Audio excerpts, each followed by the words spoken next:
Good morning everyone, my name is Vijay Gupta and you are watching biology classes. तो welcome है आप सभी का बायोलॉजी के इस नए लेक्चर में। स्टूडेंट्स, जैसा कि आपको पता है कि इस वक्त मैं अपने 9th क्लास के स्टूडेंट्स के लिए एक वीडियो सीरीज बना रहा हूं जो कि उनके साइंस के एनसीईआरटी बुक के जो बायोलॉजी के चैप्टर्स हैं उन पर स्पेशली होने वाली है। इस सीरीज में अब तक मैंने 2 लेक्चर्स दिए हैं, जिनमें पहला लेक्चर हमारे चैप्टर नंबर 5 जिसका नाम है जीवन की मौलिक इकाई, fundamental unit of life. Specially इस चैप्टर में कोशिका यानी कि सेल को पढ़ाया गया है। लास्ट के 2 लेक्चर्स में हमने सबसे पहले लेक्चर में बात की सेल यानी कोशिका की हिस्ट्री, उसका इतिहास, उसकी संरचना और भी बहुत सारी बातें पहले लेक्चर में की गई। और सेकेंड लेक्चर में मैंने डिटेल में आपको एक प्लांट सेल यानी पादप कोशिका के चित्र को बनाकर उसकी संरचना समझाई थी। आज ये 3rd लेक्चर है सीरीज का, जिसमें मैं आपको बताने वाला हूं कि जो प्रोकैरियोटिक और यूकैरियोटिक कोशिकाएं होती हैं उनमें क्या डिफरेंस होता है, ये होती क्या हैं, इनके डायग्राम्स, उनकी लेवलिंग और सारी बातें मैं आपको यहाँ पे डिस्कस करने वाला हूँ। तो चलिए वीडियो को शुरू करते हैं। एक और बात कहना चाहूँगा कि जो भी हमारे स्टूडेंट्स यहाँ पर 9th के हैं वो अगर इन्होंने ये लेक्चर देख रहे हैं और इससे पहले के लेक्चर्स को नहीं देखा है तो बिल्कुल मैं उनके लिंक आपको डिस्क्रिप्शन में दे दूंगा और आप ज़रूर से उन दोनों लेक्चर्स को देख लें ताकि ये लेक्चर आपको और भी बेहतर तरीके से समझ में आए।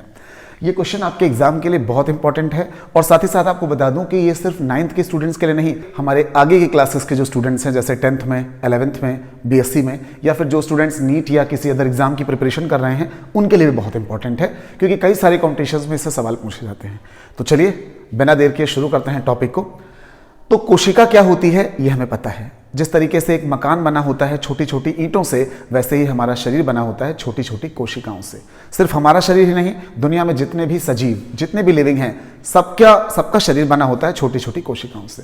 तो cell is the structural and functional unit of all living being. कोशिका सभी जीवधारियों की संरचनात्मक और क्रियात्मक इकाई होती है। ये बातें मैं पहले भी कर चुका हूं। आज आपको बता रहा हूं कि कोशिकाएं मुख्य रूप से 2 तरह की होती हैं, प्रोकैरियोटिक और यूकैरियोटिक। अब इनके मतलब क्या है, देखो बच्चों, सबसे पहले बात करते हैं प्रोकैरियोटिक। अब यहां पर आपको 2 वर्ड दिखाई पड़ेंगे। पहला वर्ड है प्रो। प्रो का मतलब होता है ओल्ड यानी पुराना, और दूसरा वर्ड होता है कैरियन। कैरियन का मतलब होता है केंद्रक यानी कि न्यूक्लियस। तो पुराना केंद्रक, इसका क्या मतलब हुआ अभी समझाऊंगा, फिलहाल केवल मतलब बताया है। और यहां देखिए यूकैरियोटिक, तो यू का मतलब होता है न्यू मतलब नया, और कैरियन का मतलब फिर से वही केंद्रक यानी नया केंद्रक। तो अब ये नया केंद्रक, पुराना केंद्रक, ये क्या चीज है, इस पर बात करता हूं। देखिए बच्चों, दुनिया में जो कोशिकाएं पहले डेवलप हुई, पहले विकसित हुई, पुराने टाइप की थी, उनको कह दिया गया प्रोकैरियोटिक। और जो बाद में कोशिकाएं आई वो कहलाई यूकैरियोटिक यानी कि नए टाइप की। अब सबसे पहले हम एग्जाम्पल से अपनी बात शुरू करेंगे ताकि आपको मेरी बातें बेहतर तरीके से समझ में आए। आपको बता दूं कि जो भी जीव प्रोकैरियोटिक कोशिका वाले हैं वो सिर्फ 2 ही हैं यहाँ पर, बैक्टीरिया और ब्लू ग्रीन एल्गी, नीले हरे शैवाल। आपको बता दूं कि पानी में, तालाब में शैवाल पाए जाते हैं जिन्हें आप इंग्लिश में एल्गी कहते हैं। इनकी बहुत सारी कैटेगरीज होती हैं, जैसे green algae, red algae, brown algae, उन्हीं में कैटेगरी होती है ब्लू ग्रीन एल्गी। तो ये जो ब्लू ग्रीन एल्गी हैं, नीले हरे शैवाल, ये होते हैं प्रोकैरियोटिक कोशिका वाले। उसके अलावा दुनिया में जितने भी तरह के बैक्टीरिया यानी कि जीवाणु हैं वो सब भी कैसे होते हैं, प्रोकैरियोटिक कोशिका वाले। तो इन दोनों के पास कोशिका होती है प्रोकैरियोटिक। और इसके अलावा जिसे भी आप जानते हैं, कोई भी सजीव उठाकर देख लें, चाहे वो कोई प्लांट हो, चाहे वो कोई एनिमल हो, सब में आपको कौन सी सेल मिलने वाली है, यूकैरियोटिक। तो प्रोकैरियोटिक हो गए नीले हरे शैवाल और बैक्टीरिया। यूकैरियोटिक में हमने लिखा है सभी उच्च श्रेणी के जब पौधे और जंतु, all the higher plants and animals. तो जो भी प्लांट हैं, जो भी एनिमल है, सबकी सेल्स कैसी होती हैं, यूकैरियोटिक। तो ये आपने एक बेसिक बात जान ली। अब यहाँ पर कुछ डिफरेंस लिखे हैं जो कि मैंने दोनों तरफ लिखे हुए हैं, इनके डायग्राम भी बनाए हैं। एक एक करके सारे डिफरेंस मैं आपको बताऊंगा और साथ ही साथ उनके डायग्राम में लेवलिंग भी करूंगा। इससे आपको साथ में ही याद होता जाएगा। साथ ही साथ जो हमारे इंग्लिश मीडियम के स्टूडेंट्स हैं वो भी इन पॉइंट्स को इंग्लिश में नोट कर सकते हैं, क्योंकि मैं साथ में इंग्लिश में भी बोलता रहूंगा, ठीक है। तो सबसे पहला पॉइंट है, ये आकार में छोटी होती हैं। Prokaryotic cells are smaller in size, मतलब प्रोकैरियोटिक कोशिकाएं छोटी होंगी और यूकैरियोटिक कोशिकाएं इनकी तुलना में बड़ी होंगी। तो eukaryotic cells are larger in size. तो पहला अंतर आपको क्लियर हो गया होगा कि ये आकार में छोटी हैं आमतौर पर और ये आकार में थोड़ी सी बड़ी होती हैं। अगले डिफरेंस की बात करें, जो सबसे खास अंतर होता है जिसकी वजह से ये पुराना केंद्रक और नया केंद्रक कहा जा रहा है, उसको समझते हैं। आप देख पा रहे हैं यहां पर आपको केंद्रक दिख रहा है बीचों बीच में। तो केंद्रक जो होता है उसे आप लोग इंग्लिश में बच्चों कहते हैं न्यूक्लियस और हिंदी में कहते हैं केंद्रक। तो ये जो केंद्रक है बच्चों, इसके चारों तरफ आपको यहाँ पर एक मेम्ब्रेन दिख रही है, कला दिख रही है, जिसको कहते हैं केंद्रक कला, न्यूक्लियर मेम्ब्रेन। तो यहाँ पर न्यूक्लियर मेम्ब्रेन बिल्कुल स्पष्ट आपको दिखाई पड़ रही है, जबकि यहाँ देखिए तो यहाँ पर आपको बीच में डीएनए तो दिखाई पड़ रहा है, लेकिन इसके चारों तरफ कोई केंद्रक कला यानी न्यूक्लियर मेम्ब्रेन नहीं दिखती। यही सबसे बड़ा अंतर है प्रोकैरियोटिक और यूकैरियोटिक में। इसी वजह से इसके केंद्रक को पुराना केंद्रक मानते हैं क्योंकि यहाँ कोई कला वगैरह नहीं पाई जा रही है, और इसके केंद्रक को नया केंद्रक मानते हैं क्योंकि यहाँ पर केंद्रक कला यानी न्यूक्लियर मेम्ब्रेन प्रेजेंट है। अब क्या लिखा है, इसमें केंद्रक कला नहीं पाई जाती है। Nuclear membrane is totally absent in prokaryotic sales, यानी यहां पर कोई भी केंद्रक कला नहीं है, केंद्रक ऐसे ही है, ठीक बिना कला का। यहां देखिए, यहां पर आपको पूरी विकसित केंद्रक कला यानी न्यूक्लियर मेम्ब्रेन मिल रही है, तो यहां हमने क्या लिख दिया, इसमें केंद्रक कला पाई जाती है। तो nuclear membrane is absent while the nuclear membrane is present. ये हमारा दूसरा अंतर हो गया। अब बात करेंगे तीसरे अंतर की, इसको देखते हैं। कुछ कोशिकांग, कोशिकांग क्या होते हैं, सेल ऑर्गेनल्स। पिछले लेक्चर में हमने इस डायग्राम को डिटेल में बनाया था, काफी बड़ा सा और कलरफुल। आज थोड़ा शॉर्ट में दिखाया है क्योंकि वो सारी बातें जो हम लास्ट टर्म पे कर चुके हैं उन्हें हमें रिपीट नहीं करना है। यहां पर आप देख पा रहे हैं, कुछ नाम मैं आपको बताता हूं। जैसे आप देख पाएंगे, सबसे पहले माइटोकॉन्ड्रिया। तो कुछ चीजें आप यहां पर समझ लें एक बार फिर से। तो बच्चों, ये जो रेड कलर से बनी है, इनको हमने क्या लिख दिया, माइटोकॉन्ड्रिया, सॉरी। इसके बाद यहां पर ये देखिए, इसको कहते हैं गाल्जी बॉडी, हिंदी में कहते हैं गाल्जी काय। तो ये हो गया गाल्जी काय, ठीक है। इसके बाद आप ये देखिए, इनको कहते हैं हरित लवक या लवक भी बोल सकते हैं। प्लास्टिड कहिए या क्लोरोप्लास्ट कहिए, एक ही बात है, ठीक है। मैंने पिछले वीडियो में बताया था, डिटेल में आगे और बताया जाएगा। तो हिंदी में आप इन्हें हरित लवक बोल सकते हो और इंग्लिश में आप इन्हें क्लोरोप्लास्ट बोलेंगे। इसके अलावा आप देख पाएंगे, ये किनारों पर लगी हुई एक स्ट्रक्चर, ये बैंगनी कलर की रचना जो आप देख रहे हैं, उंगलियां जैसे उभार जैसे बने हुए हैं, ये न्यूक्लियस यानी केंद्र के चारों तरफ लगी होती हैं। इनके बारे में मैंने पहले ही बताया है। इन्हें कहते हैं अंतः प्रद्रव्य जालिका, एंडोप्लाज्मिक रेटिकुलम। शॉर्ट में लिख देते हैं इनको हम ER। तो ER मतलब एंडोप्लाज्मिक रेटिकुलम। अब देखिए यहाँ पर कि कुछ खास बातें समझने वाली हैं कि यहाँ पर क्लोरोप्लास्ट मतलब हरित लवक पाए जा रहे हैं, यहाँ गाल्जी बॉडी भी पाया जा रहा है, माइटोकॉन्ड्रिया भी पाया जा रहा है और ER भी। ये सारे जो कोशिका के अंदर अंग हैं बच्चों, इन्हें हम कहते हैं कोशिकांग। और ये सारे कोशिकांग हमारी यूकैरियोटिक सेल में तो पाए जाएंगे, लेकिन प्रोकैरियोटिक सेल में आपको ऐसा कुछ भी नहीं दिखाई पड़ेगा। ना तो यहाँ पर लवक दिख रहे हैं, ना ही यहाँ पर आपको ये माइटोकॉन्ड्रिया दिख रही है, ना गाल्जी बॉडी, ना ही ER। तो ये कोई भी कोशिकांग यहाँ पर नहीं होते। बहुत थोड़े से कोशिकांग हैं जिनके बारे में मैं भी आपको बताने वाला हूँ। तो इसमें कुछ कोशिकांग जैसे लवक, जो कि यहाँ तो हैं लेकिन वहाँ नहीं है। गाल्जी बॉडी यहाँ है, वहां पर नहीं है। ER एंडोप्लाज्मिक रेटिकुलम, और क्या लिखा हुआ है, आदि नहीं पाए जाते। तो ये सारे कोशिकांग आपको इसमें नहीं मिल रहे हैं, लेकिन इधर क्या लिखा है, इनमें ये सभी कोशिकांग पाए जाते हैं। तो यहां पर आपको सारे कोशिकांग मिलने वाले हैं। इंग्लिश में बात करूं तो some cell organelles such as plastids, Golgi body, endoplasmic reticulums are absent in prokaryotic cells while all these cell organelles are present in the eukaryotic cells. तो हमने सीखा कि प्रोकैरियोटिक सेल में ये सारी चीजें यानी लवक, गाल्जी बॉडी, ER ये सब कुछ नहीं पाया जाता, जबकि यूकैरियोटिक सेल में ये सारे कोशिकांग पूरी तरीके से विकसित होते हैं, पाए जाते हैं। ये हमारा तीसरा अंतर था। अब हम बात करेंगे हमारे फोर्थ पॉइंट की, चौथे पॉइंट की। ये भी बहुत खास पॉइंट है कि इनमें माइटोकॉन्ड्रिया के स्थान पर मीसोसोम्स पाए जाते हैं। ना व्हाट आर द मीसोसोम्स, पहले हम आपको माइटोकॉन्ड्रिया दिखा दें। प्रोकैरियोटिक सेल में हमने ये बनाई है, इनको क्या कहते हैं बच्चों, ये नाम भी लिख दिया मैंने, माइटोकॉन्ड्रिया। और माइटोकॉन्ड्रिया हमारी सेल्स के अंदर श्वसन मतलब रेस्पिरेशन में सहायता करती हैं, ऊर्जा बनाती हैं, इसलिए माइटोकॉन्ड्रिया को power house of the cell, कोशिका का विद्युत गृह कहा जाता है। अब यहां अगर हम देखें तो यहां हमें माइटोकॉन्ड्रिया नहीं दिखती। अब यहां होता क्या है फिर इसकी जगह पर, तो आप देख पा रहे हैं कि ये इसकी जो सेल मेम्ब्रेन है, कोशिका कला है, ये अंदर की तरफ मुड़ गई और ये कुछ स्पेशल स्ट्रक्चर्स बन गई हैं बच्चों, जिनके नाम हैं मीसोसोम। तो मैंने यहां पर नाम लिख दिया क्या, मीसोसोम। तो आप देख पा रहे हैं यहां पर भी लिखा हुआ है कि माइटोकॉन्ड्रिया के स्थान पर मीसोसोम पाए जाते हैं। तो मैंने दो जगह पर दिखा दिए, 1 2, ये क्या दिखा दिए, मीसोसोम। जो काम हमारी कोशिका में माइटोकॉन्ड्रिया का है, वही काम इनकी कोशिका में किसका है, मीसोसोम्स का है। तो यहां पर माइटोकॉन्ड्रिया के स्थान पर क्या है, मीसोसोम्स, और हमारे पास क्या है, माइटोकॉन्ड्रिया। फंक्शन दोनों का सेम है। तो लिखा है कि इनमें माइटोकॉन्ड्रिया के स्थान पर मीसोसोम्स पाए जाते हैं। Mesosomes are present instead of mitochondria.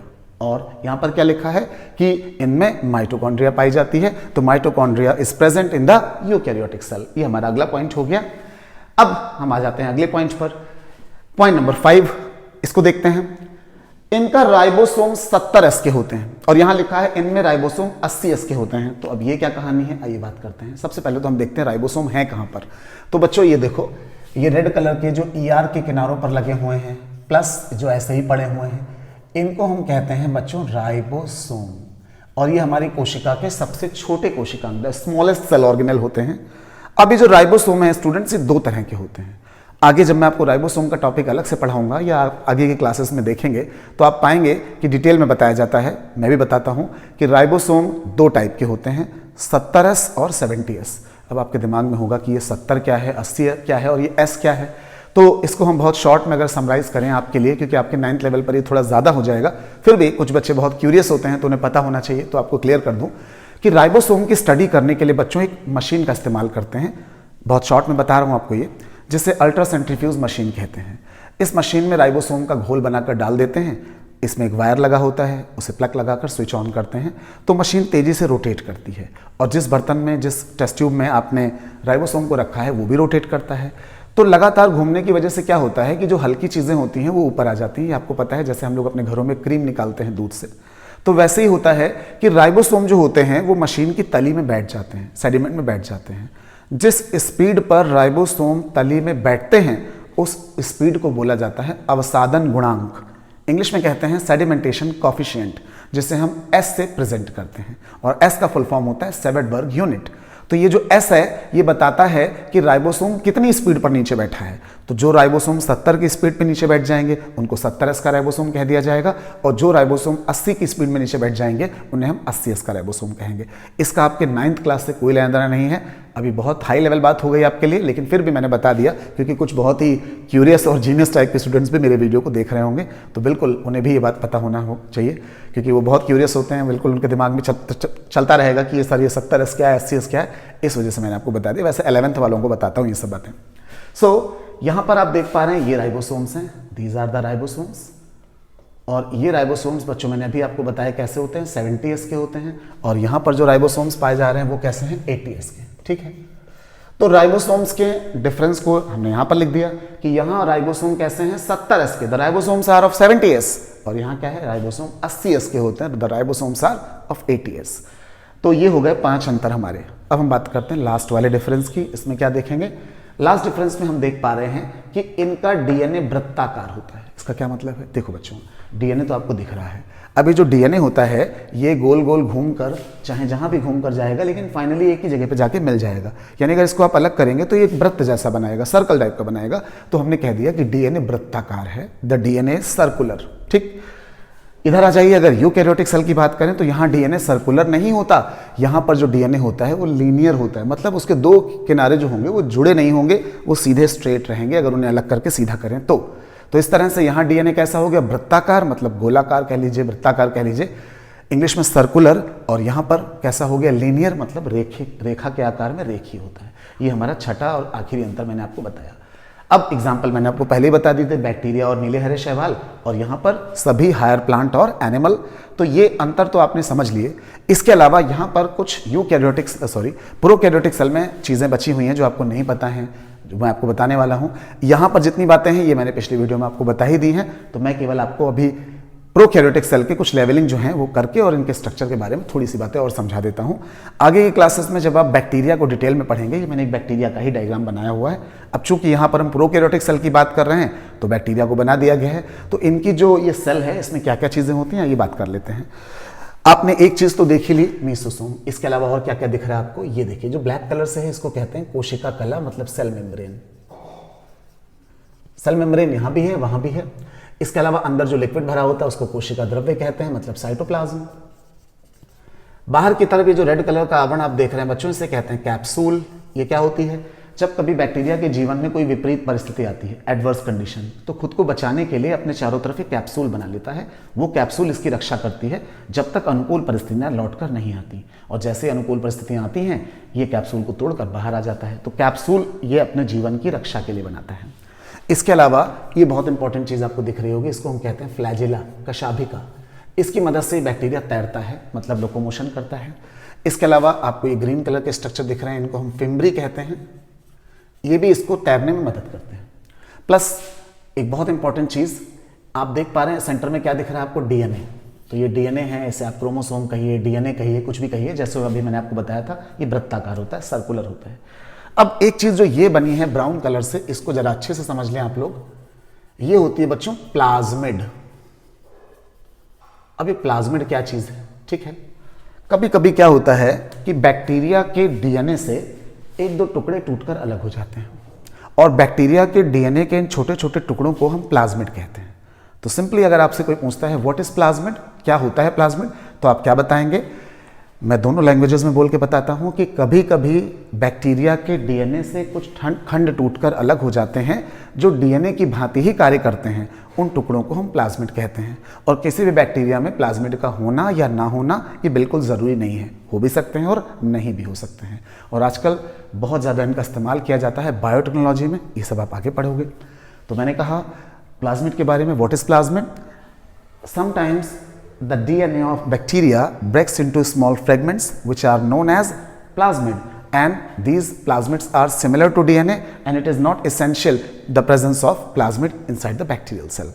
Okay तो ये बात मैंने आपको बता दी प्लाज्मिड के बारे में। अगर आप चाहें तो एक अंतर यहाँ पर ये भी बढ़ा सकते हैं नंबर 7 पर कि प्रोकैरियोटिक सेल्स में प्लाज्मिड पाए जाते हैं, और यहाँ पर क्या लिख सकते हैं, इनमें प्लाज्मिड नहीं पाए जाते। तो ये भी एक डिफरेंस आपका हो जाएगा।